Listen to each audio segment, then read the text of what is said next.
start the scene again in our new train room in this new car. Some time has passed. It's currently reaching nightfall on this train. You're not sure how far along your journey you all are, but I'd say this time, let's say definitely Barret succumbed to the exhaustion from his wounds and fell asleep. Jonald, I'd say you're a pretty heavy sleeper, so you'd go down too. As for Derek, Johan, and Nahum, what do the remainder of y'all do? Because I assume you have a lot going on in your mind, keeping your ass up. Or somebody. But meanwhile, Nahum is just sketching away in his books. Just different. Sometimes he closes and swaps out different books and writes into it. Each one he has different lengths of how far he is in each journal or book he's writing in. And also he sometimes switches different pens or pencils to whatever book he grabs out. And he's always constantly, he's some sort of accountant going through different checkbooks. Okay, yeah. And what's Derek doing? Just looking out the window. Nice. Getting a good view.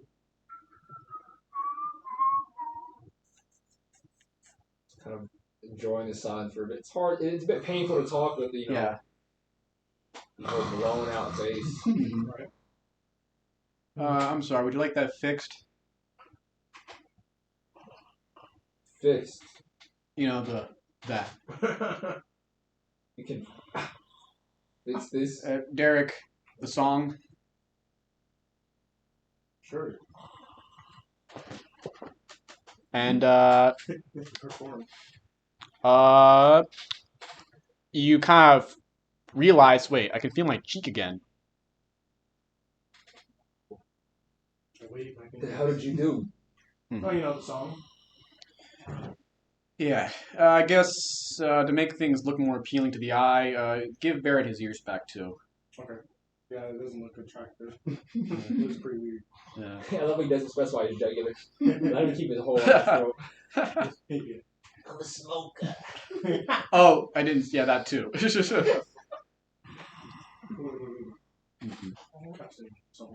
Who the hell are you guys? Can't divulge that in greater detail, but all I can say is we are here to help you. That's all I can say, Johan. Back there, what was that? What? Touching your shoulder? Sexually? Come on, it wasn't just that. Well, basically, I gave it a little power boost on the way. I was transferring my power to you. Channeling it, as you would say. So you guys don't have stands, but you can do stuff like this. That is right there. There it is. Good thing everyone else has such a hard sleeper made conversation. Yeah, well. You'd have so many secret conversations from this guy. Oh, he has, most definitely. Okay. What are you going to tell him, by the way? Roasted. He's perplexed for a second, then he's like, how do you... He points at one of his books. Kind of goes back to writing. It's a big one. That's your ability. It's my job. What the hell is going on in Russia? There's a lot going on. There's quite a lot going on. But that's not really involving me, though. Well, I don't have a point in asking too many questions. You help me, my man. Thank you.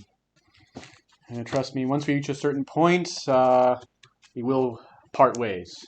I will promise you that. I'd say we are about... I'd say 2 or 3 before we get there. 2 or 3 what? Days? Shh. He goes back to writing.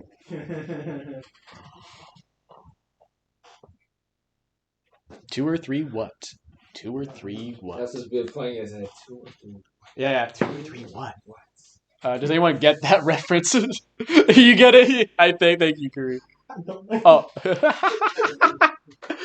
Anyway, so I assume you slowly drift off to sleep. Oh no. You know? I actually want to,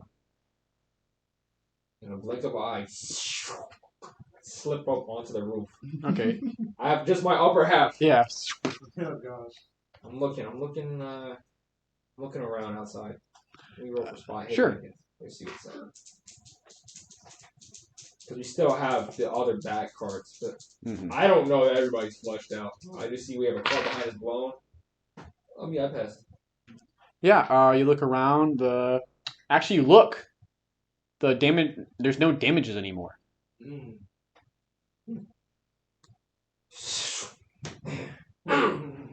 Feels odd. That was you too, wasn't it? Oh yeah, I looked off and I had to make sure. Well, too lazy to keep it there.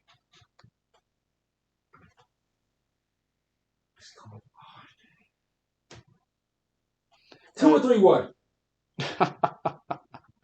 2 or 3 or more of what you just fought earlier. I knew it wasn't going to be a walk in the park. Oh, that's the last name of the next guy. What do you mean? Oh, his last name's Park. Could you tell me more? Seeing as we're about to meet this guy. Oh, you're gonna bet me right now. Well, I'm waiting for you to fall asleep. Can you hurry and end the scene already? I'm busy writing about Hey, how is Vaidarius spelled, Derek? I believe it was VA. Viaderi. Yes, that's how it was I'm not spelled. going to sleep. What are you talking about? Oh my giddy aunt. Okay, what do you want to know specifically, Johan Jotovski? I'm a very busy man. Anything to help us. Us being here is I've already done plenty enough to help you. I'm just making sure that what I need to be done is done. That's all you need to worry about, Jotovski.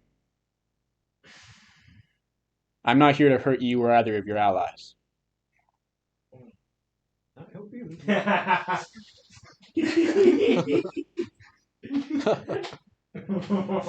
Oh my god. I'm not getting any more out of you. You might eventually, once everything's said and done. Question. Yes, Derek? I'm stopping. Oh. Question for It's just- Johan. If you can't ask about what's going to happen, can you ask about what has happened already? About that question. Aren't you asleep? What'd you ask again? Well, to say the events of Nahum having the Grail itself.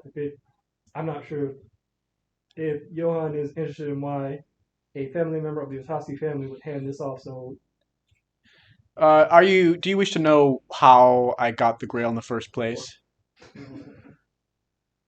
Yes. I made it up. Well, I wrote it in. He pulls out. It almost looks like a 1950s school composition notebook. In this one, he looks at the pages. Yeah, I wrote right here in a footnote. Nahum and Derek were given Holy Grail, not the Holy Grail, but one of the Jotovski Grails by Jorgen Jotovski during World War II in Belgium on the Eastern Front. So you just write all this stuff in it. You can't make all the suffering stop? No. I am a recorder, not a writer.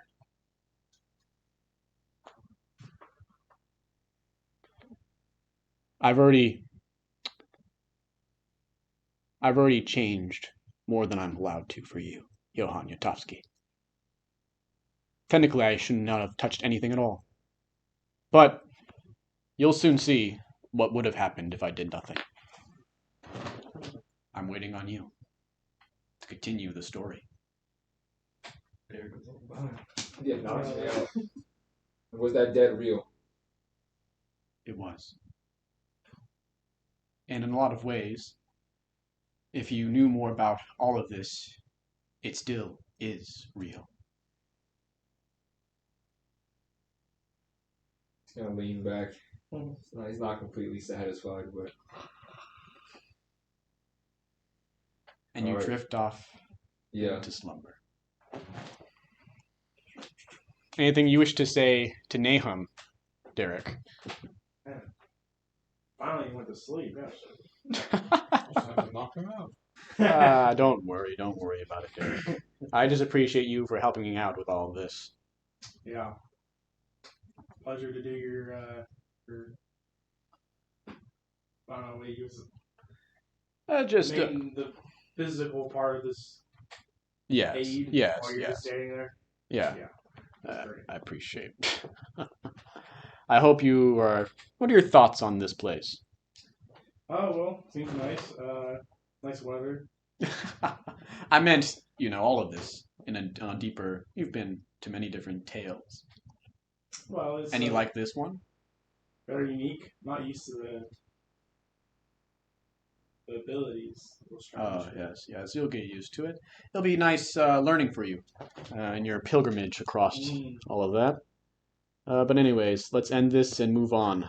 And then it ends. We cut to a dream sequence.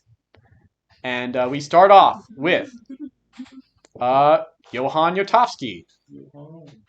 Roll me for power. How's everyone doing? Yeah. I'm tired.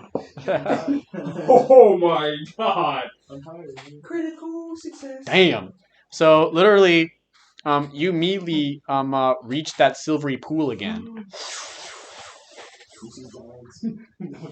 What do you wish to do, Johan? So's my I actually look at Mr. Blue Skies. You reach to Mr. Blue Skies. What are you looking for specifically? His ending point. His ending point. Oh my gosh. So you're kind of reaching towards the end. You reach through all of his past stuff first. Roll for intelligence to see how early on in his life you start off on his thread. I need a 14. 21. I got a 90. Did I? Yep. Did I? Did I? Yeah. You got it too. I got it. Yeah. Oh, yeah, I got Two back-to-back references for God. Oh yeah.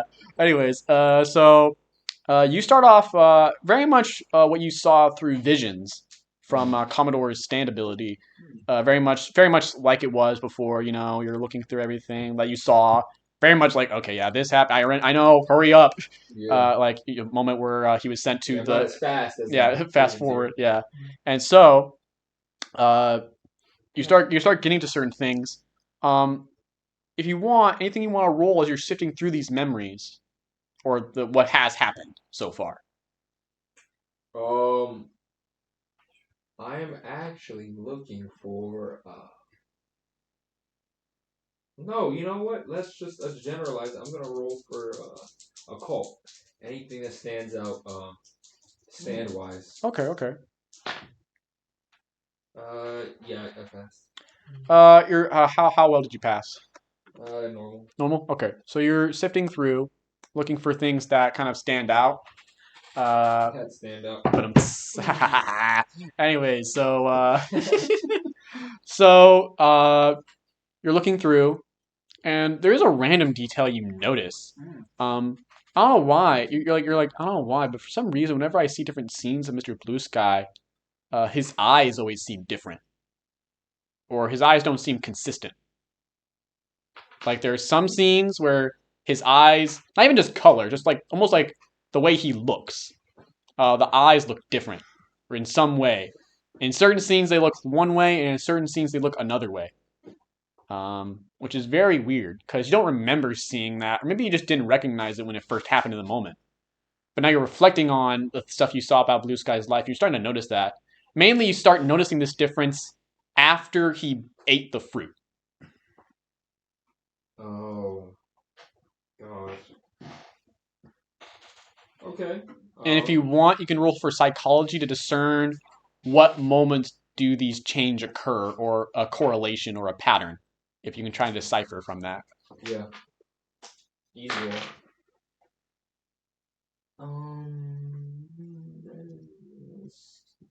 Yeah, passed. Awesome. So you seem to notice the weirdest thing. Whenever he sees Barret, his eyes go blue. Ooh. Or whenever he just seems to be in a more calm, more what he shows himself to be around other people, his eyes are blue.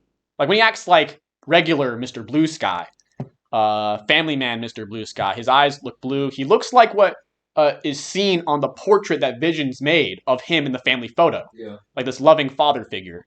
But then these weird instances where he changes that more horrifying Blue Sky that y'all know.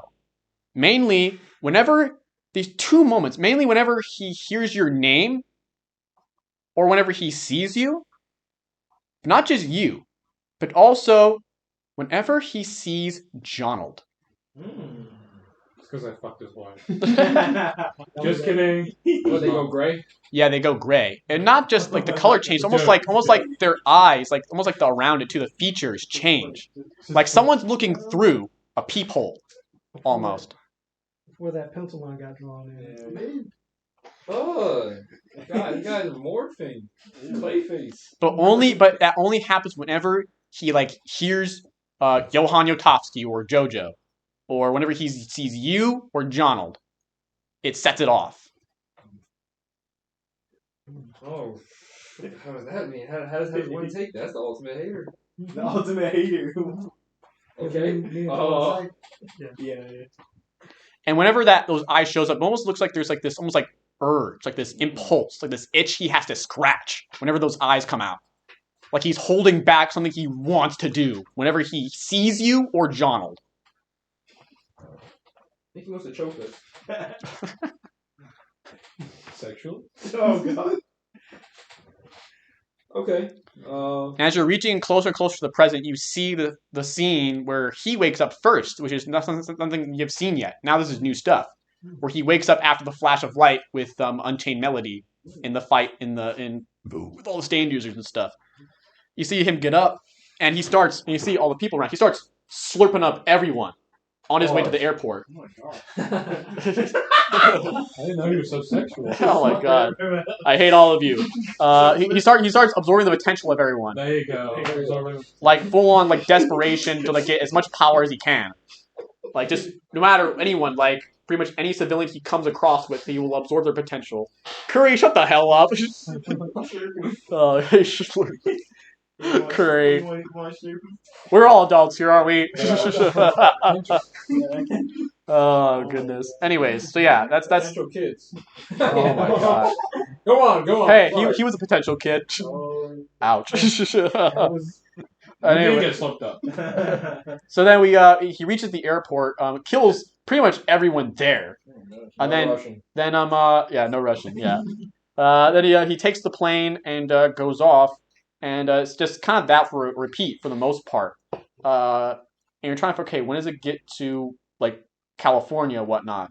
And as you're reaching that point, suddenly you get cut off, and you appear to get pulled out far away from the milky pool, and you're suddenly towards what appears to be like this big open space of almost like a midnight blue everywhere, with faint little white dots, almost like you're like in the starry night sky, but everywhere.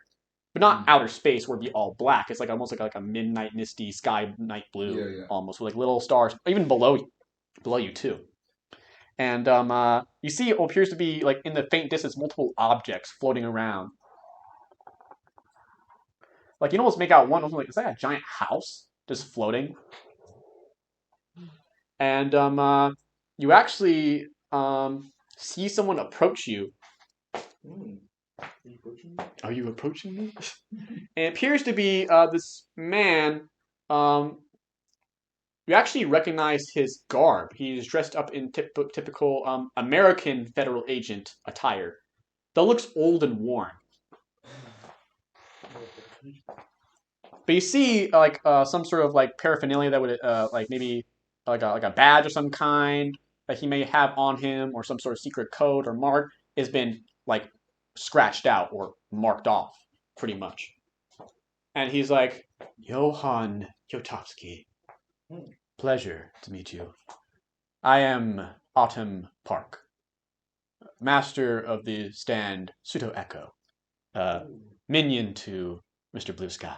Pleasure to meet you. It is a pleasure to meet you. Very much so. Get on with it. Okay. Fair enough. I appreciate the straightforwardness. I'll be honest. There's no way I can kill you. I'll be straightforward with that. But what I am willing to offer is intel between each other. Go on. Pretty much. You give me access to some intel about you and your allies, and I'll give you some intel that you yourself would love to know.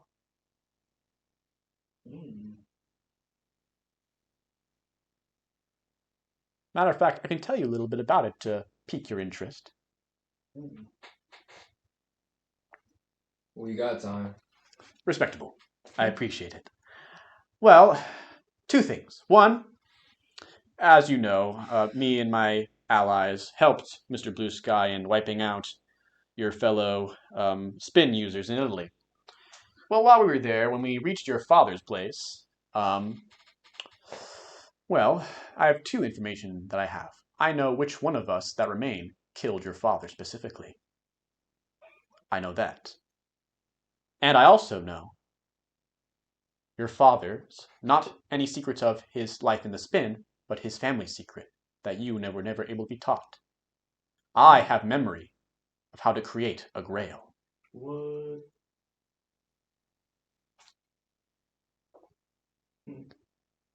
I'm offering you a chance to redeem your family line back to its glory, and ensuring that your father did not die in vain.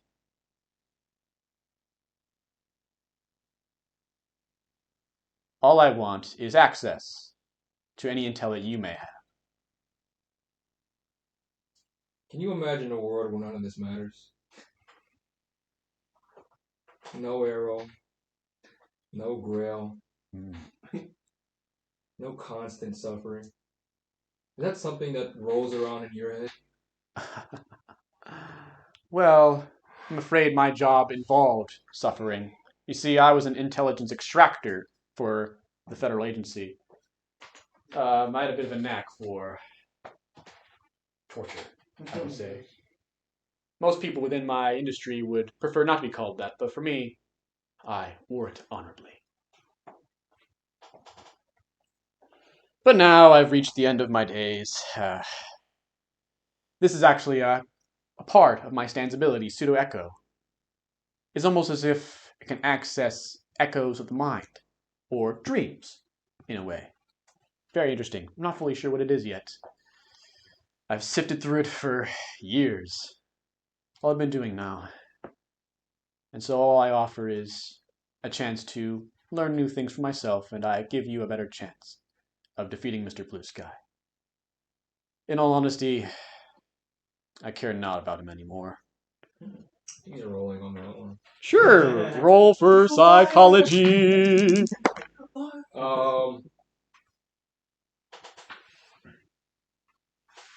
Brian, you're fucking Hard. When you're trying to read him, definitely a hard because he's definitely used to pretty much blocking off intelligence from getting received from him. But definitely, you can definitely tell he doesn't really care much about Mr. Blue Sky at all. He's not directly loyal to him. And you definitely can tell he means it when he says he greatly values collecting knowledge. But as for how malicious he is towards you, you're not certain. For all you know, he might have actually a way to kill you, but you're not sure. Well, I'm sure he can observe the detached look on my face. Something's quite not right there. It's he's looking at someone's face, but it's not the same brain. Something's off from whatever intel he got. Something's off with the guy he's looking at here. Oh, definitely, yeah. He can definitely already tell. But definitely almost seems to egg him on. Like he wants to see what has happened. And he's like, well, do we have a deal? I wonder. I killed everybody connected to the Grails. Everybody to the airmost, to the damn tree. Stopped everything ahead of it. Hell, kill myself maybe. I'd stop a lot of trouble, a lot of suffering. I mean, my father's dead. There's no changing that. One of my best friends is dead. He's not coming back. Then why keep going? Why, when you don't even seem to care about them? At least the way you voice it.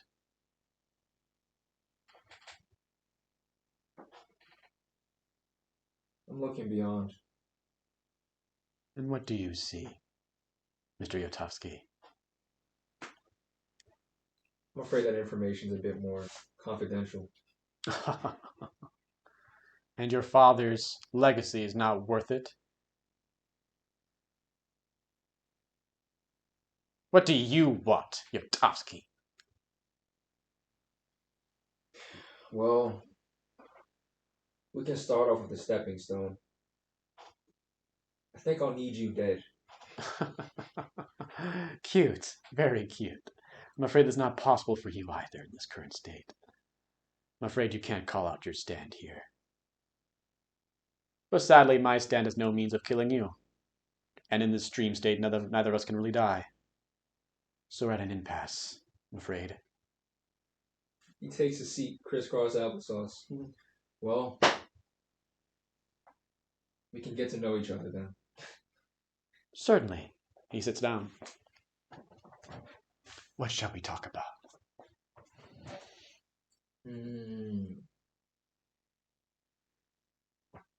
What's your favorite color?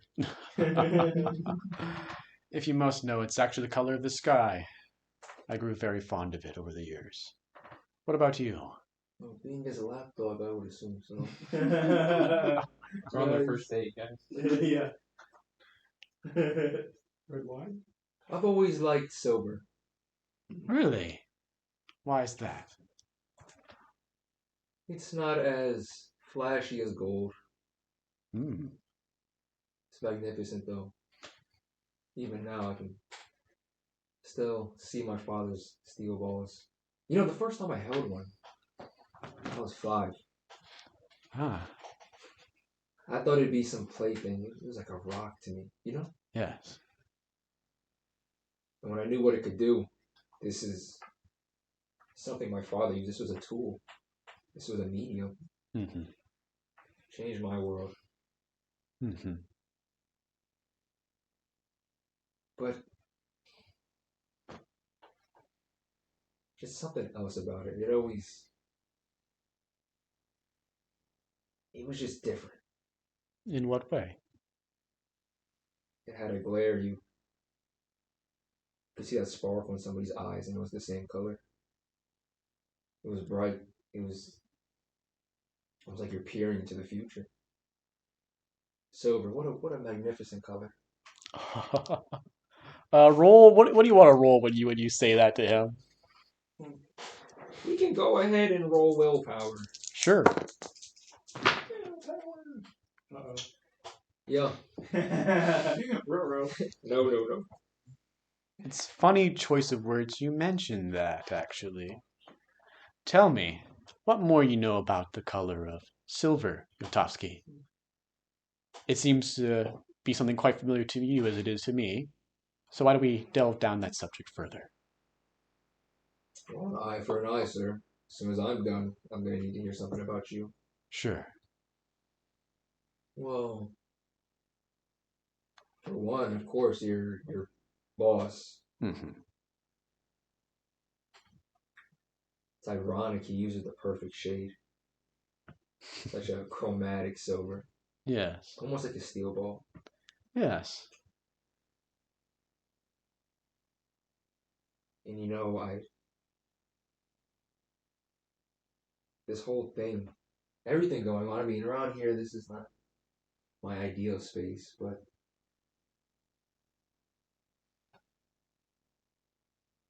the golden ratio is just the beginning. Hmm. That was just another stepping stone. This is all going to be one grand thing to me. My father's legacy, that's not mine. His death, unfortunate. But the future, the rest of us while we live and breathe, well, I'm not sure if I'm breathing right now, wherever my body is.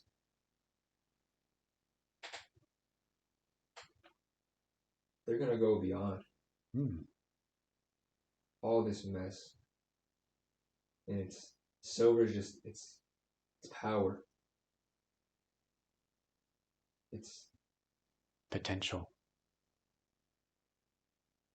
domination. True. Very true, Jotovski. And on the note, I have a counteroffer to you. Access to your intelligence, and I will allow you to go back to your little cosmic soup to peer into Blue Sky's future.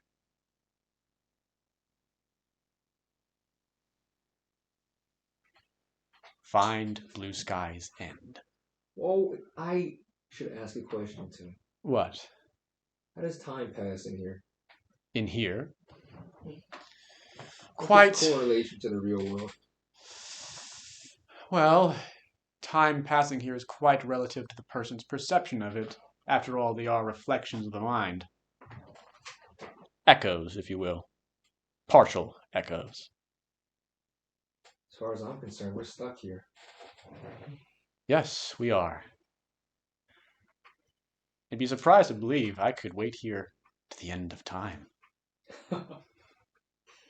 Oh, it is pretty around here. It is. I wouldn't mind. Then, of course, you would never be able to do what you actually want to do. Now, is it?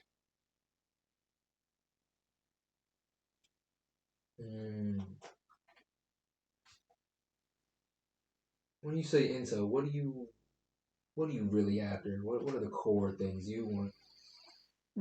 Any potential intelligence about you, Mr. Briggs, or even Jonald Evans. There is some information about all of your past that lies in scrutiny, and I'm very inclined to know what it is. And who does this info go to besides you? If it's important enough, probably Mr. Blue Sky, but if it's nothing, then I have no reason to. Like I said, my stand is not offensive-oriented. It is intel gathering. How do you think we found all of the Spin Masters' locations? Their mouths may be sealed, but their brains, oh, so open to dreaming. Do I have anything on my body? As far as I can tell, besides your clothes, nothing else, no. And as you're sitting there in this strange astral abyss, let's see here. Who shall we cut to next? Let us cut to, sure, Jonald. So, Jonald, roll me for power.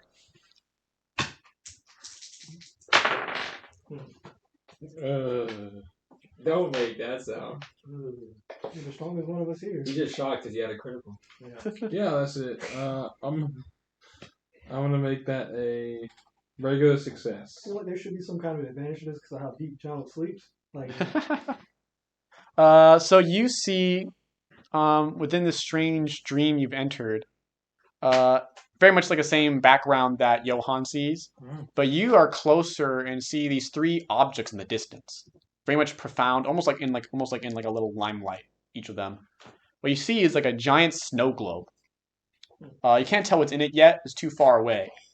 Then you see appears to be a giant, dislocated from the ground, giant mansion floating there in the distance, with also the limelight glowing through it as well. Then also you see what appears to be a giant pool table with multiple billiard balls and cues floating around it.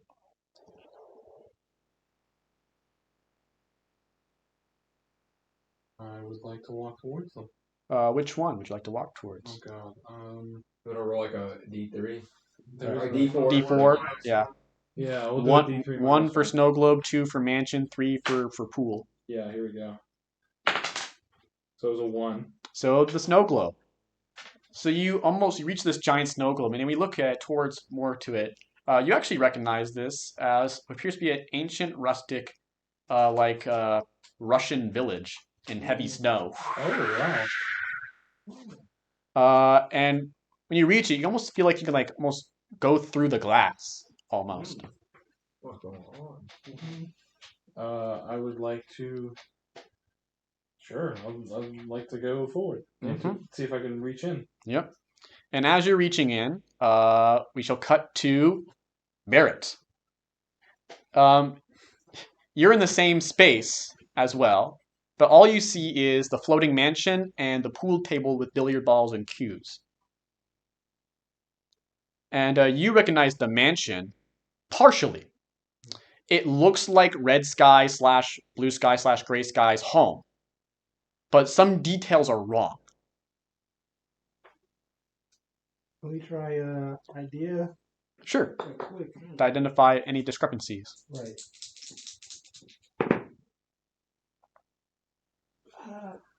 That's a hard success.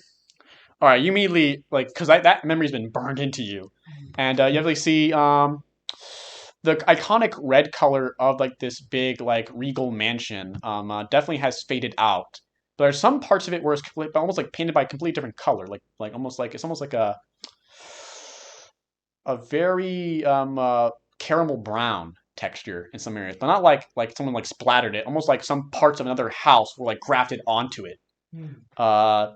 And you see instead of the S for sky, the insignia on the front door is gone. But you do see what appear to be like screw marks for another insignia, but it wouldn't be screw marks for a letter S. It's hard to pinpoint because it's almost like 4 points. Okay. Like a cross points, like one on here, here, here, here. So some letter fit that, but definitely that would not be for an S. Okay. For points like that. So that's what you approach the mansion then? I feel like that's probably the one. Yeah. Yeah. Mansion. So yeah, you slowly and just ominously walk towards the mansion and whatnot, almost like a strange feeling of nostalgia, yet also liminal dread, heading towards it. And do you wish to knock first, or just open it? Try to open it.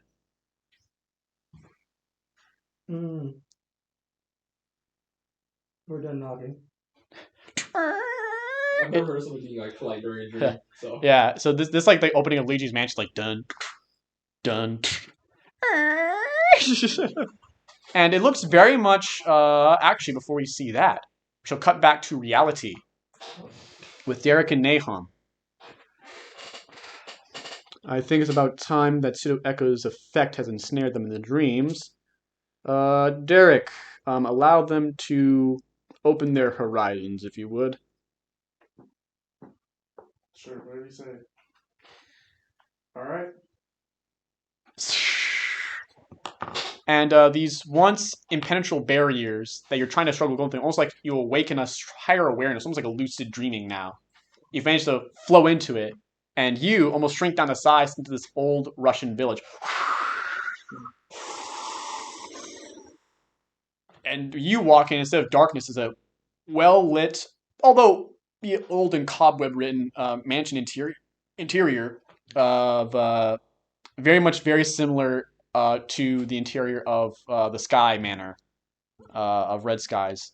You even see the iconic diving suit there. Though its position looks slightly different than it was. It was almost like it was like mounted up like a little post, but now it's almost like it's hung up on the side of the fireplace, like it's been used. So then also cutting back to Johan, as y'all are talking, you hear almost like a vibration. Actually, to add some ambiance here, I'm gonna get closer to the mic, and I'm gonna point to each player, and they're gonna hum along with me, and eventually we'll all hum, grow to a crescendo here, for some weird unnerving ambiance, if you will. Great. There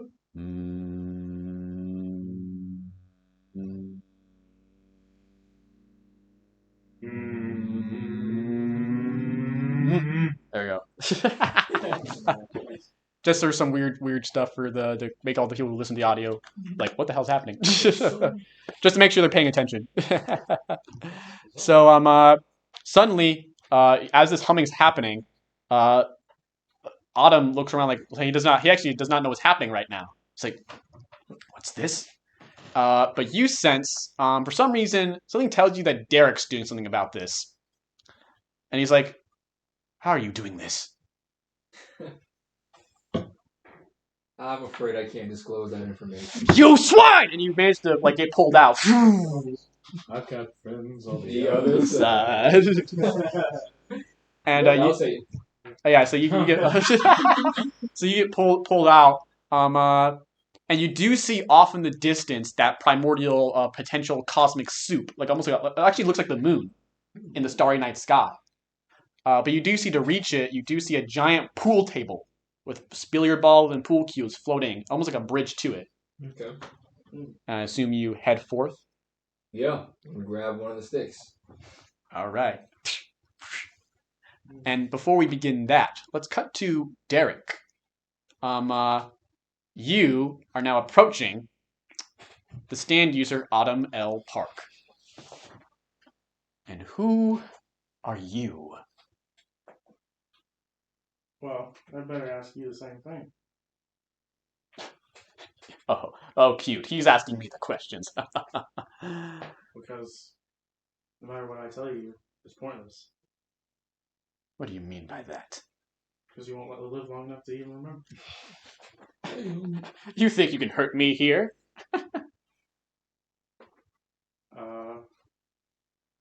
Yeah.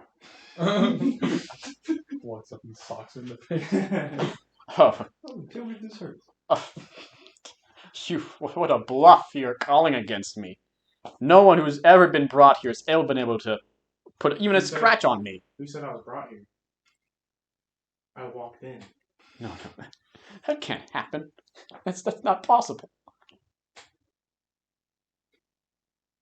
Well, I prove it. Oh, right. You're going to kill me right here and now where I stand. Yeah. I've had enough of this. Pseudo-Echo! Expel him! And you see his stand, almost like this weird mechanical four-legged spider come out with these weird, almost like sound horns coming out of it. Let me crush this infinitesimal ethereal space upon you! You may try. He's going to try and roll for power. He rolled a 3. You see almost like these planets and stars come crashing down on you. Okay. So yeah, what do you want to do, Derek? Derek was so confident. I am going to... Okay. I'm going to attempt this. Just for a little fun flair. I'm going to use my Cthulhu Missile. How many points are you putting into that of your MP? I'll use 14. Sure.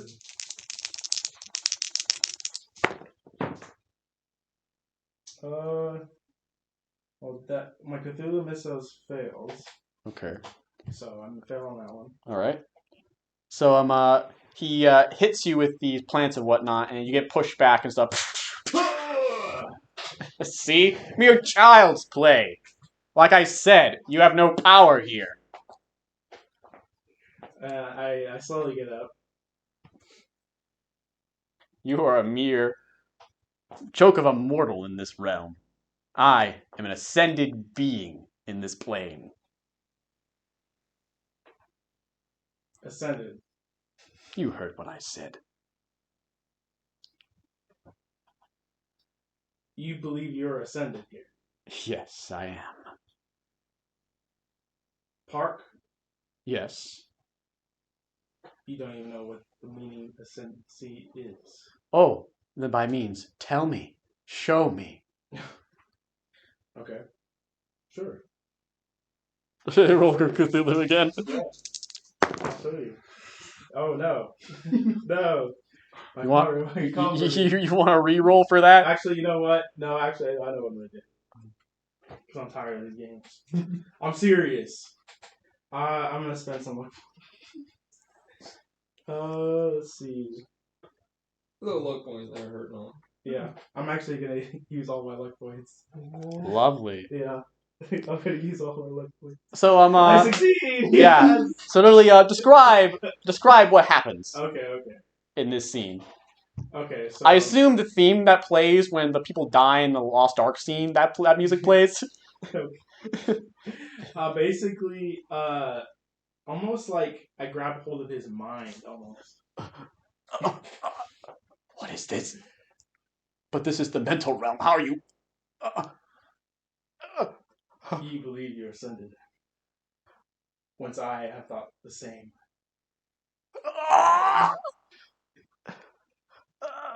Welcome to death. Describe what happens, like visually to the audience, please. So basically, he almost like levitates a little bit off the ground, almost like his spiritual form in this mental realm is being manipulated, puppeted, and basically he almost like shatters. And you see almost like his stand like dissolve, like it's like goop. Christ on a stick. Actually, it turns like almost like this weird multicolored rainbow goop.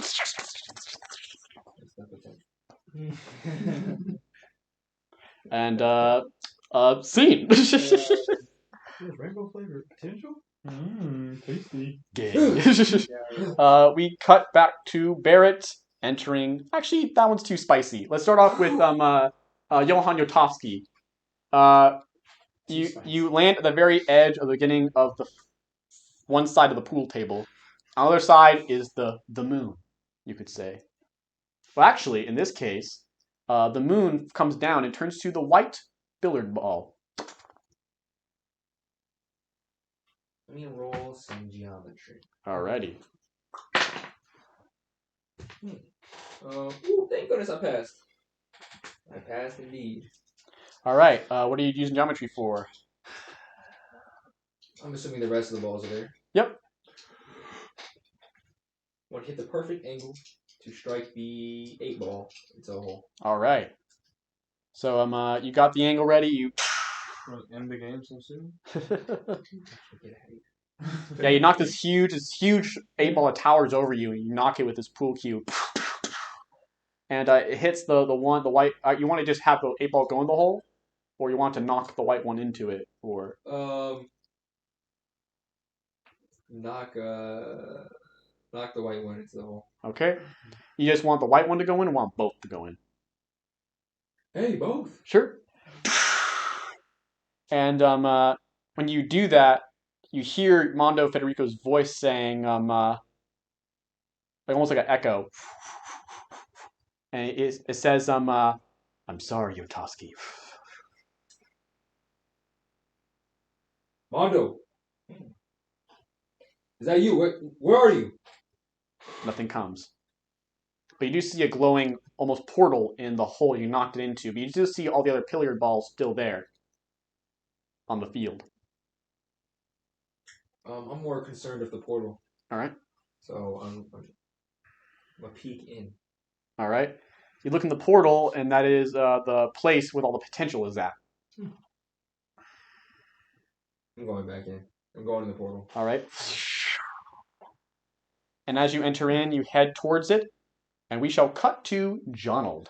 Ooh. And so you're in this very much old, ancient. You're not sure how old it is. Definitely much more older than modern times, but definitely not like medieval knights. Mm-hmm. But although Russia was very much for most of history very far behind in time, so it's hard to tell. So definitely, you look around. It very much seems empty, but you see in the distance someone like traveling towards it, towards the village that you're in. And you see, like, as he gets closer, like, you start to see, like, oh yeah, this guy's like all old and hobbled over, shaking. He almost has something like a big thing tied around his back, like a big sack, and like somehow he's carrying all of that weight on his back. But you can definitely tell, like, either it's the cold or the weight. He's, like, shaking, like... I go and ask if you want help. If you would, kind sir. Yes, of course. Thank you. And it's pretty damn heavy. You're not sure how this old-ass man carried all that shit. Even for you, like, damn. Do you want to look inside the contents of the bag? No. All right. Good guy. Very good. It'd be a bit rude. It'd be rude to look in those bags. And so he's like, follow me. What is your name? Jonald Evans. Jonald Evans. For some reason, it sounds familiar, but definitely not a name I know. Like deja vu, almost. I should be here. Yes. You see, place the bag there in the middle of the town. Sure. Let's see here. He pulls out a book. Let's see. And actually, when you put the bag down the middle, it actually opens up a bit, and you see coming out is a grail, full of the red liquid and everything. Wow, I've seen one of those before. You have? Yeah. Are you with him? Stand back! Who? You're trying to take them and give them to him. You will not have the secret of the Jotovski family. Jotovski? I I know Jotovski. You do? Of course you do. You're after me, aren't you? No, I don't know you. I know Johan. I know not of a Johan. Oh, If I had a male heir, I wouldn't have failed them. I've yet to bear one, but that's behind its time. When are we? Like, what year is it? Very strange question, but if I remember correctly, it is the year 1811.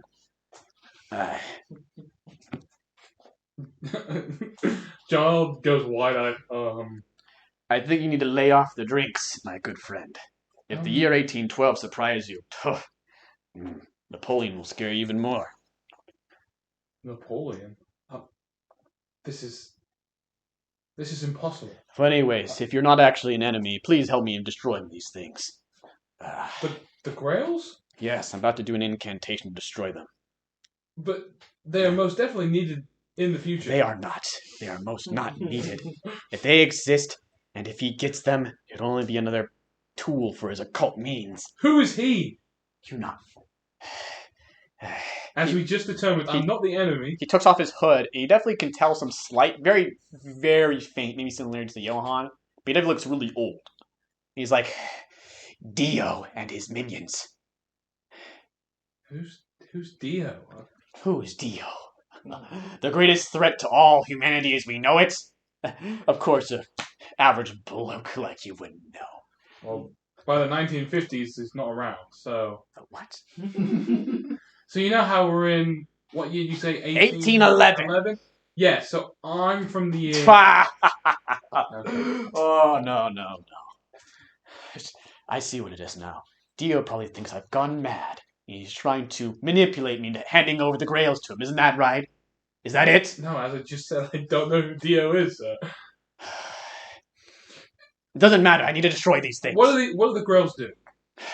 Whoever drinks one awakens a stand. As soon as he says that, I pop out my stand. Haven't seen a stand like that. It seems powerful. Thank you. As I said, 1957 is what I'm from. Fascinating. I'm Yozerov Jotovski. Nice to meet you. Jonald Evans. Last living male heir of the Jotovski bloodline. You'll have a kid eventually, because there's a... Ah, thank the gods. And here please tell me he's not a... Oh, my shoulder. So, your ancestor is far from it. Glorious! As soon as I head back to the tavern, I'm going to get blasted in honor of him. What was his name? Johan. Johan Jotovski. They'll think I've gone mad when I sing the praises of my future descendant, Johan Jotovski. I probably won't mention it, but it's nice to think about. Probably don't recommend it. No. Well, anyways, I need to destroy these. As I said, definitely. No, I am not leaving any of these. The existence of this, although graciously has helped in many ways, I cannot allow the secret of their creation to be handed over to Dio. Wait, how many do you have? And I open the. Oh, there's a lot. He has a lot in there. Wait, it's just a bunch of grails? You can count roughly like 13 of them. Damn. A wine. Some soda, maybe? I did not make these. They were made over time by each of my ancestors. We wanted to try and potentially build an army in case Dio made one. Never happened. Instead, he was smart and made minions within our own ranks to try and take as much of our power as he could. Sounds like the Arcadian. What the hell is that? Future things. Oh, God. Even then, is Dio spreading his evil? As I said, I've never heard of a Dio. No. Good for you. Well, actually, if you don't know Dio, that's probably what he wants you to know. Nothing about him. Help. Ever since he grew that damn tree. Tree? Yes, in Jerusalem. No, hold on. Was there fruit on the tree? No shit. Of course there's fruit in the goddamn tree. Okay, old man. I don't like to hit civilians, but I might in a minute. What tree or what fruit did this tree bear? It was a pomegranate. I was afraid of that. So the tree kind of still exists. So confirmed, Dio is still spreading his evil. Great, great, great. So much for the Jotovskis as being a second line of defense for Dio's evil coming to the world. Well, I mean, your ancestor is pretty powerful. Hopefully he'll have the power to stop all that. Where is the tree? New York City? What in the... Wait, you mean the, that one colony in, or no longer colony, they made independence. Whatever, British America. colony now. America. Yes. In America, yeah. New York. Yeah. New York City? What? Yeah. Well, as much as I appreciate you trying to stop me, nothing will stop me from destroying these. I cannot afford Dio to find these. I can't. You have to understand that.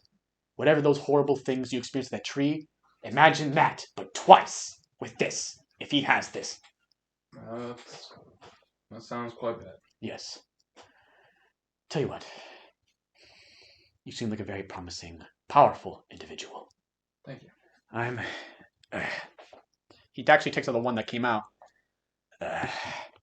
Find someone in the village. Give them this grail. He kind of just stuffs it, the rest back in. And excuse me. I'm going to find somewhere else to hide these and destroy the remnants of them. Just anyone for this? Whoever you think should have it. That most makes sense to you, Mr. from 1957. He kind of hobbles off. It was nice to meet you. You too, Jonald. He kind of walks off. I'd like to look around the town for any other civilians. Mm-hmm. You do actually see someone writing in a fireplace with a window open, like scribing and whatnot. And you do, it's Nahum. Is he on like a top floor? Is he on like a second floor? No, or is he on the bottom floor. Yeah. I'd like to knock on the. Come in, Jonald. Oh, well, hello, Nahum. Greetings, Jonald. So, what? How many times have we met now? Twice right now. Oh, twice. Okay. So this is the second time. Hmm. So the first time is Was New back York. in 1957 on the train. 1957 on the Yes, train. Yes. Okay. So the cup, who's it go to? For now, it will go to me. Oh, Thank you. off to you then. Yes. All right.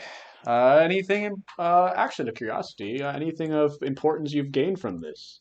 Confusion. Knowledge, I guess. I'm interested in this Dio person. Oh yes, I read up a lot about him when I was rereading the book on this place. Very nasty stuff. But once you return back and put some pieces together with Johan and Barret, things will start to make a little more sense. So, is Dio still around? Oh, he is. Most definitely is.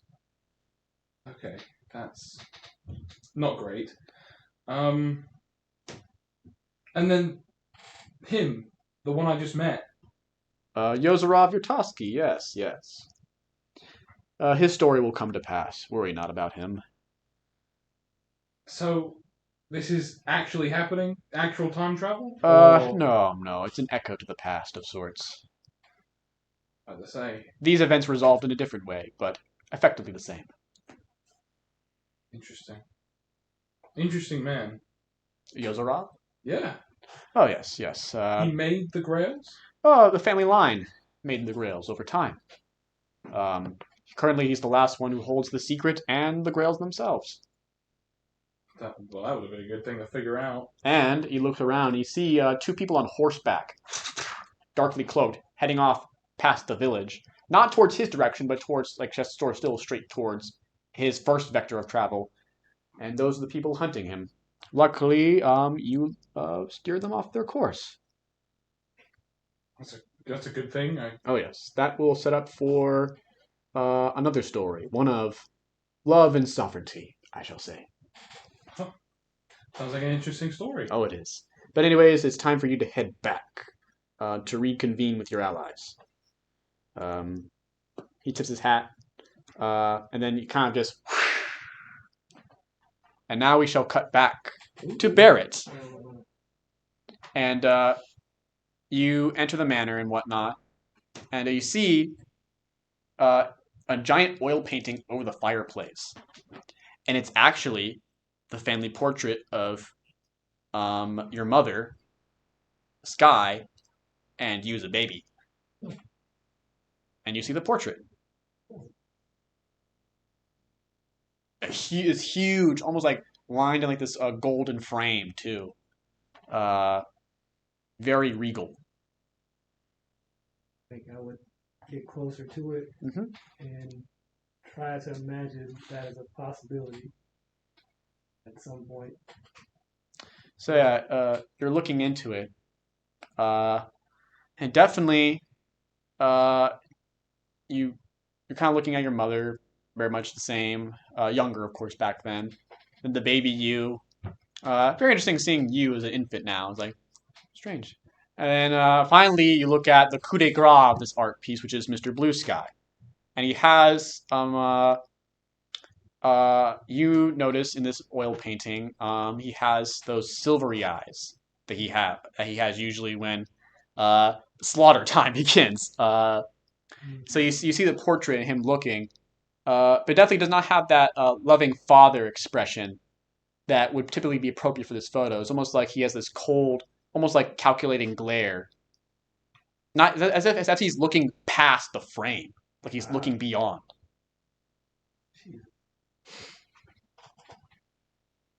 Is there a direction that he may be staring at, or like something that may be catching his gaze through the? He's looking almost up ahead towards like the top of the door you entered in. If you want, you can turn around. Definitely will be doing that. You see, above the door, appears to be a mosaic. And it appears to be a mosaic of a man in a desert, draped in a cloak, with a shovel, digging into the ground. Make that connection of something he's doing is irritating to Sky. I try to get a closer look. You get a closer look, and he appears to be planting something. Okay. I don't know if I could get any closer to Mosaic itself. I feel like this is, spot hidden possibly. Sure. Oh, don't tell me that. How's everyone doing? Very cryptic. That's a 37 hard success. Nice. You see almost the mosaic seems to morph, and almost like a scene by scene. You see another one of him apparently almost like making strange sacrifices. Not just of living people, but also of random things. Not just living, but also random objects. Like he burns like just a random pile of sticks in offering to this tree that he's planted. Okay. Next, a bunch of you cannot recognize the genus, but a bunch of random frogs of varying colors. Some are dead, some are not. Then next, each time the tree grows bigger. Then next appears to be just a bed. Very average, cheaply made old wood bed, not like fancily carved or anything like that. Very standard bed, sheets and everything. He just burns it and offers it. Then next scene, 2 living people, tied down and burned alive. And the next page, after that, the tree grew dramatically from that. And then you see the figure on this last scene towards the stump of the tree, and you see it has no fruit bared at all. And you see he has an arrowhead about to stab the stump with it. And the next scene, you see him almost like dead, resting his back against the tree. The arrow's gone. And you see almost like he's resting his back against the tree. You see almost like these little fruits start to bud out. In the next scene, he's completely gone. No trace of him. And all the fruits fully bored out. All these pomegranate fruits fully bored. And you see, next final scene, almost if time has passed, multiple other little trees around it. And they look like people who try to approach it and became a part of the tree. Kind of like Green Grass at Home, or the Green Baby in part 6.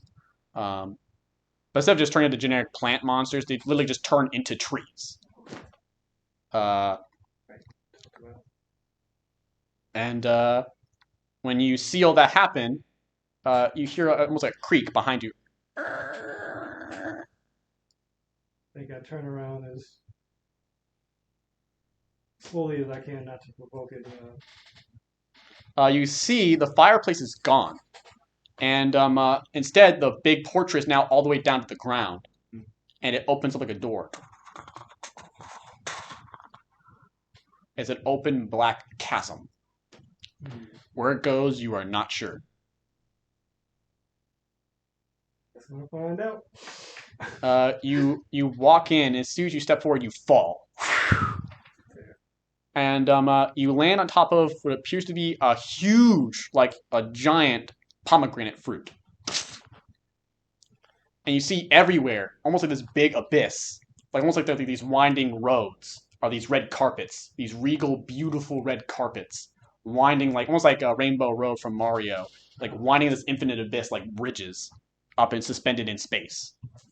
And you see like all these regal portraits of y'all. But they don't seem like any portrait that ever existed of y'all, of your family. Like, these frames seem way too regal, even for the time period. It all seems way too much, made up. Like a fantasy, yeah. Because none of this seems like anything, even Blue Sky. Like, this seems too gaudy for whatever plan he has. Okay. Like, even though, he's a horrible menace, but it seems too, I don't know, kind of disappointing. It seems like he'd do something way worse than this. Than, I don't know, red carpets out? What the fuck is this? Like something's up. Something about this does not seem right. And not in the obvious sense, more like more of a deeper sense. So there's something off about what you're seeing here. Would a spot hidden help at all? Sure. We could certainly try. That's an 80. It's a standard success. All right. If you want, you may traverse these red carpet roads as well. But you do notice all these portraits and whatnot kind of floating around, all the same one. Almost like a repetition, almost. And you actually do see what appears to be almost like a dressing room, but it's covered in curtains. There's like almost like spotlight shining in on it on this curtained little circular room, Okay. covered by curtains. Can I ask what they all portray, or all the portraits they're showing the same thing? The same one of your mom with Mr. Blue Sky and you as a baby. All with those silvery piercing eyes. Which is a weird thing. When you made the visions, it always showed him with blue eyes. So I think that would probably pique my curiosity more to see what's behind this curtain then. So this has to be the thing that changed. So I think I would walk through the curtain if possible. As you get closer, you almost hear like this epic, like dramatic symphony, like doo, doo, doo, doo, doo, doo. Like this quiet melody playing in the background. It gets a lot closer to it. And you wish to pierce beyond the curtains? Yeah, I think. Definitely, yeah. So you walk in, and it's definitely like a dressing room. Also very much regal. A beautiful mirror. Almost when you look at it, almost has like it's like jeweled with diamonds, everything. And you see almost like different outfits and whatnot, very similar to kind of stuff that Mr. Blue Sky wears. And you do see almost also another weird thing. You see you see a chalkboard with a picture of you pinned on it with a line that leads towards a picture of your mother, then 2 lines of those that pinpoint towards Mr. Blue Sky, and then 2 other lines that point towards gray and red. And written on it is repeated lines. I am Mr. Blue Sky. I am Mr. Blue Sky. I am Mr. Blue Sky. I am Mr. Blue Sky. And it puts a line under Mr. Blue Sky, Mr. Blue Sky, Mr. Blue Sky. And it has like a sticky note on each of you. It shows on your face, my son. It shows on your mother, my wife. My brother also has a note, bad. Then also father, dead. And also in the center of the room, the major centerpiece of this room is a giant stone marble bust of Mr. Blue Sky's head. Made of what material is it made of? It's made out of like a standard marble stone that's used for typical busts. It's like a reference of some kind. I think I may want to head over to the mirror. Okay. To see what reflects in the mirror. You are reflected in the mirror. All you do see in the reflection on the back of the bust is a little crack. It's interesting. I'm poking the bear, guys. I'm poking the bear. I'm heading over to the crack because it looks like a. And another detail to note is that the only thing that's not stone is on his eyes are giant, beautiful blue sapphires. Similar to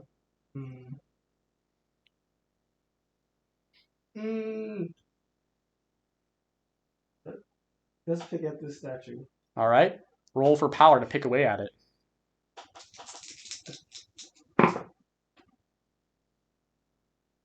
What was that face for? That's a hard success. So you bust it open. Literally, like, almost as if... actually, not even not summoning it. Almost as if on its own. Commodore comes out. Actually, not even floats. It walks towards it. And you're not actually telling him to do anything. Almost like he just does it by himself. He looks at it.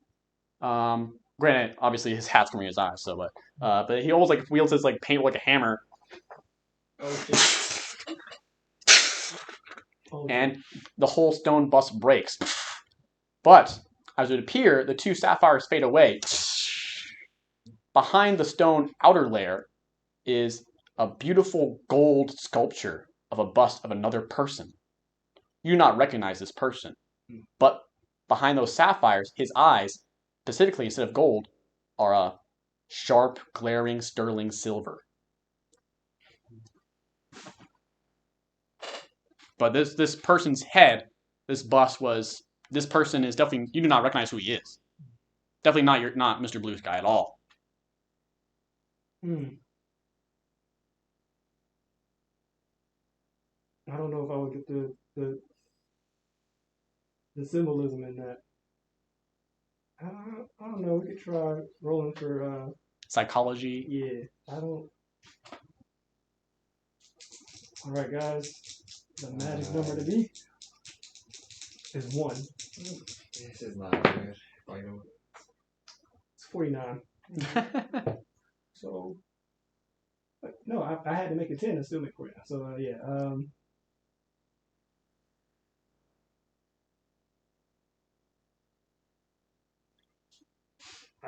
Yeah, this is tricky. To try to, I guess I would try to examine the statue more for just to kind of get a visual on features and whatnot. Right, to memorize. Okay. Definitely, he has a very almost like charismatic glare to him. Very alluring. And he has this defined, almost like slightly almost manish hair. As for the color, it's obviously his whole bust is gold, so you can't tell. Right. But definitely, he looks very intimidating and imposing. And he has like that confident glare and almost like slight smirk to him. Less like neutral than that Mr. Blue Sky's face was. Much more emotional and expressive and sinister looking. But almost all powerful. To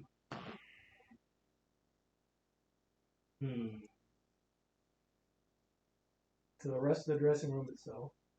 I want to walk over to the. I think Chalkboard? the last time we saw. Yeah. Well, chalkboard would be second, but I want to walk over to it because it said it's like a dressing room. Yeah.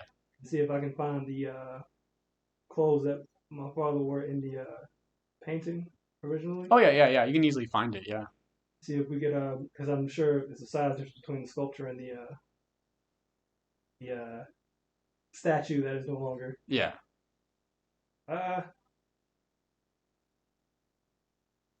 That's stupid. We're gonna try it anyway. I want to try to match the clothing back on top, or try to paint like a. On top of the sculpture? Yeah, just. Sure. Visions. He almost once it comes out, he almost seems hesitant to do it. Yeah. Like he doesn't feel right doing it. And he paints over a replica of Blue Sky around the sculpture. And then, but somehow still piercing through those blue eyes that he painted are those silver eyes, almost like they burn through it. Can't be covered.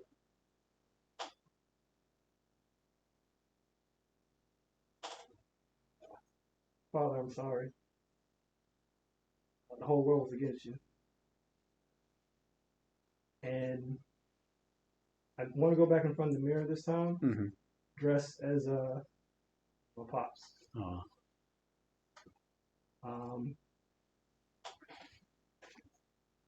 Right. I don't know. Definitely doesn't fit you. Yeah.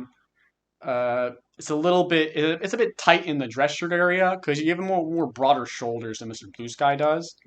But his pants seem to fit nicely. You're all roughly around the same like leg size ratio. So, and you enter the mirror. Anything you wish to say, or anything you're trying to feel or remember when you look in the mirror with Mr. Blue Sky's outfit on?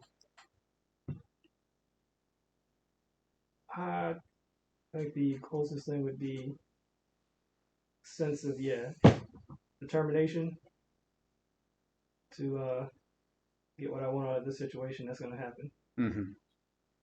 Step to the mirror. Step to the mirror. And you step to the mirror, and when you step to the mirror, you enter through, and you see almost like that same realm with the red carpets and everything like that, but the paintings are different. Instead is a portrait of the man in the sculpture with those silver eyes, and it shows him apparently wielding an arrowhead in his hand. Is he staring in any particular direction? All the different portraits are kind of staring off in different directions and whatnot. But he has now you can actually see his color. Definitely very pale alabaster skin. Okay. his hair is blonde. Mm-hmm. And you see, almost like hanging, almost like beautiful diamond chandelier ornaments are like the pomegranates, like hanging around in space. Can I will one to me? Sure. Roll for power.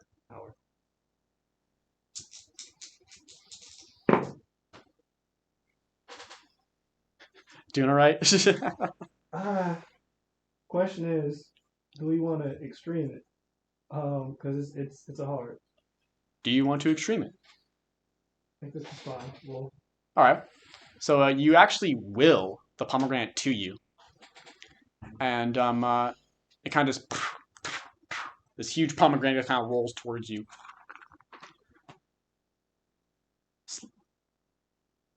I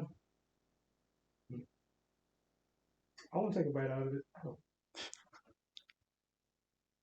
And you see actually your stand Commodore comes out again against your will once again. And he actually walked towards the pomegranate, almost touches it, kind of examines it. It's not safe here. We should head back. I think I'd follow Commodore if he's leading me back. So I don't know. And he heads back towards the mirror, and he gestures you to follow him.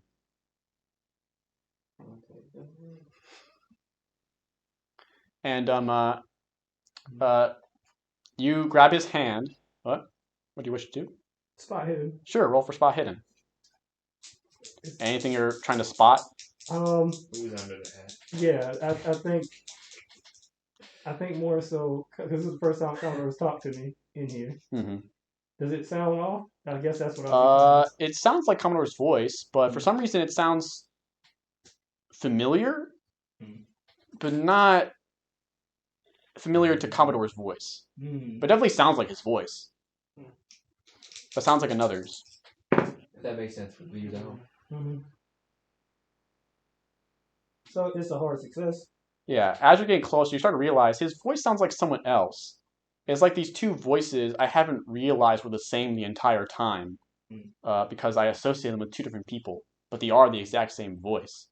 And you get closer, and you both look in the mirror together, and he says, "I'm sorry," and he takes off his hat, and it's those blue eyes.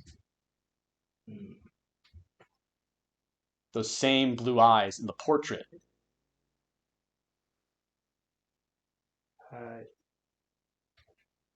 Am I in front of or behind him at this point? You're standing next to him. Next to him. I think probably noticed that as I step through and looking back. Is Commodore on the other side of the mirror after I step out? He is actually now, when you look back, he is wearing the exact same outfit. And when you look at the entire face of Commodore, it's Mr. Blue Sky's face. But obviously a little more stand-like and ethereal in nature. Oh, wow. Wow. I promised her I'd protect you.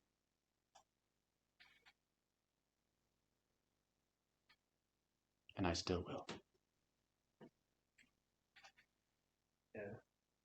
I think I'd salute the mirror and walk towards the exit. Yep. We cut back to Johan Jotovski. How you like them apples, huh? It hurts. And so you have reached the threads once again. And you see Mr. Blue Sky's potential still there where you left it.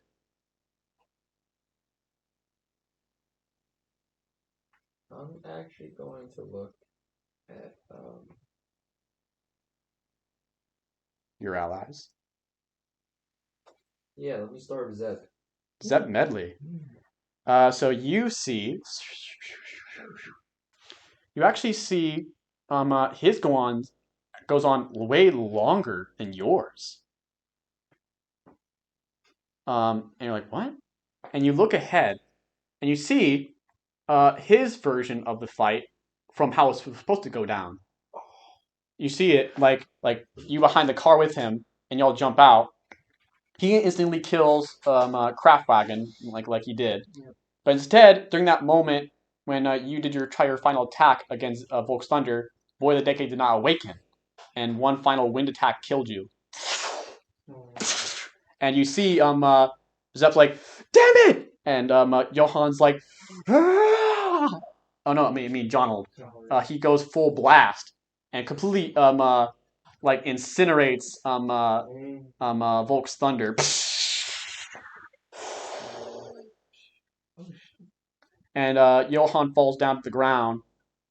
And also you see other slight differences. You actually see Zep turns over. Barret? You see Barret slowly succumbs to his wounds and actually dies.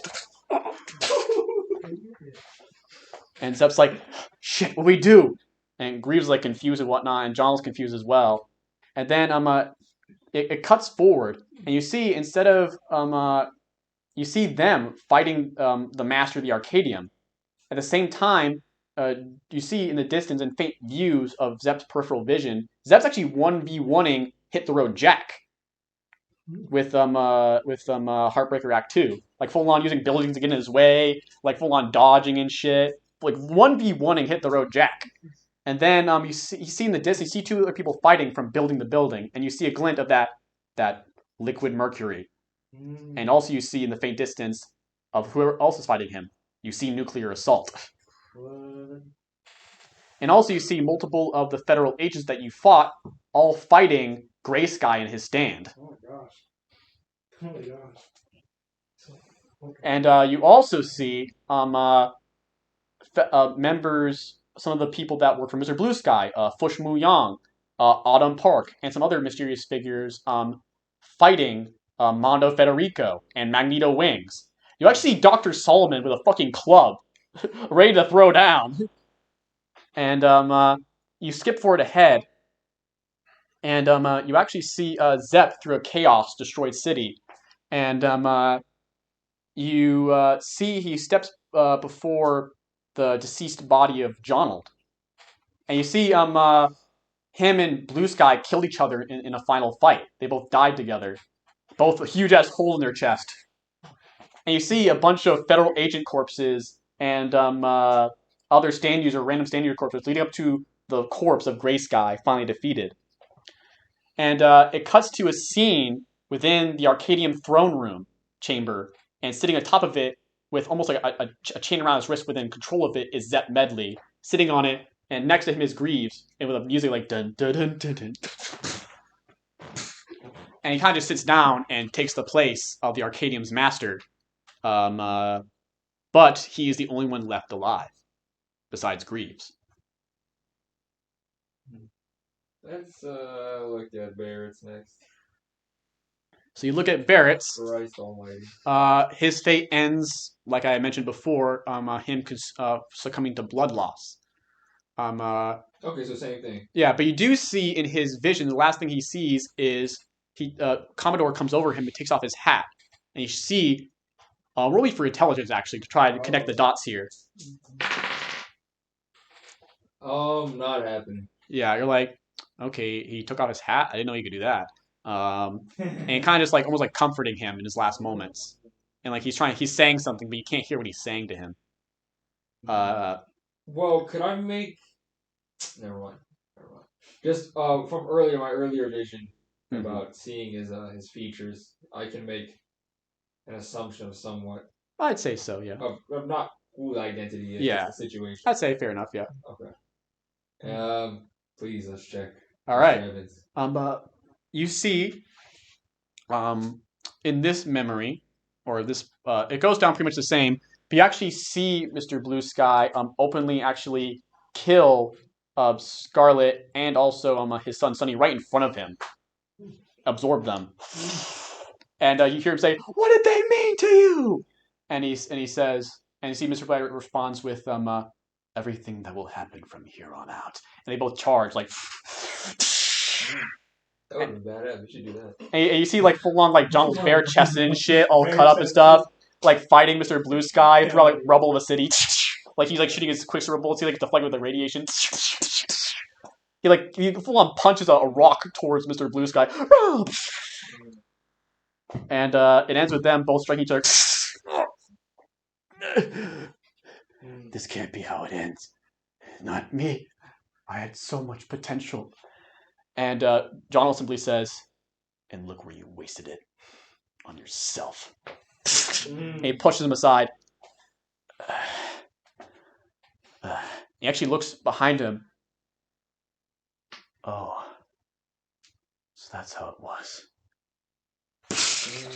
And he falls down.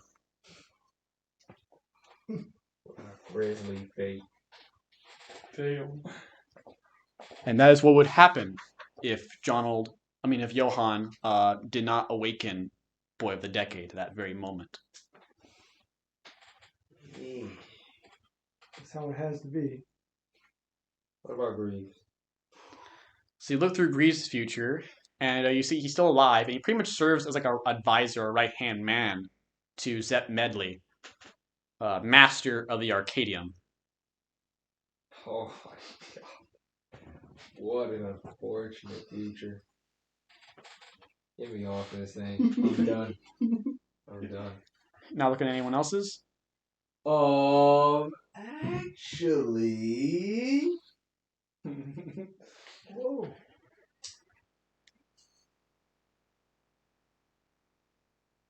Let me go back a bit. What happened way back when I was first born? Sure. Anything related to the Grail? You see memories of like you kind of sometimes spying on your father when you were a little kid. He always looks like he was studying some sort of book. Definitely not about the spin from the look. It looked old and ancient, which you could probably assume this was the book that contained the secret on how to create the Grails in the first place. When you look at these memories, or these potential events that were real or are real but are not happening right now, or these events did happen but certain events were changed later on. But so most likely during your youth he was studying it. But you don't remember him ever telling you that he one day was going to teach it to you, unless he was just keeping it that secret from you. You're not sure. Yeah. But yeah, you do see those now because you don't remember them now, but you've seen them at the time. As for you being born, pretty self-explanatory. Very much standard, like rustic family birth in the middle of the night. In their house. Very haphazardous, but nothing like strange or abnormal in your birth. Seen enough. And then all of you wake up.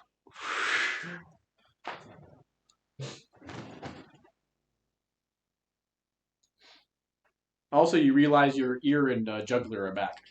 It's just a bad dream. It's just a bad dream. That was one hell of a trip. So how was your little scuffle with... Well, actually, I won't say anything about that. How was your sleep? Strange. Strange? Very strange indeed. Very much so. Vivid dreams. Not quite sure I'm awake. Don't worry, you are. I'm assuming he's gone. Oh, Derek took care of him, yes. Care of who? There was another enemy stand user, but don't worry, you were fine. I just had a chat with him. Yeah, he's now just an echo in the wind. That was a sick line. 10 luck points for the sick line. That was a sick line. That was cool. And actually 10 for each of y'all as well. Yeah. For y'all going through all that lore dumping there. Someone's got to do it, right? Yeah. I feel tired. So tired. I slept. Oh, of course. Trust me. I don't know, Joe. I don't. What is this? What are we doing?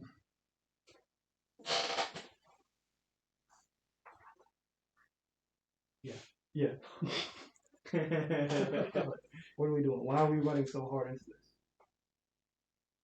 What else can we do? Anything we want. Every time we get tangled up with these stand users, the arrow, that cup, we end up causing more harm than good. And what, we let Blue Sky get the arrow and then do what with it? We just can't walk away willy-nilly. Zep died for this mission. You know that. Greaves died for this mission. I'm not going to let either of you die for this mission, but we're going to have to complete this. We're destroying it. When we get our hands on that thing, we're destroying it. We're getting rid of the Grail too. But that comes at a later date. This is just one big mess. I'm not entertaining. This goes back, seems centuries, but I'm done here. It ends with us. Is that agreeable? I'd say it's agreeable, Mr. Jotovski. Well said. Who's next? We ought to see next time, my dear friend. For now, let us sit and compose our thoughts. And that is where we shall end this episode. See you guys next time.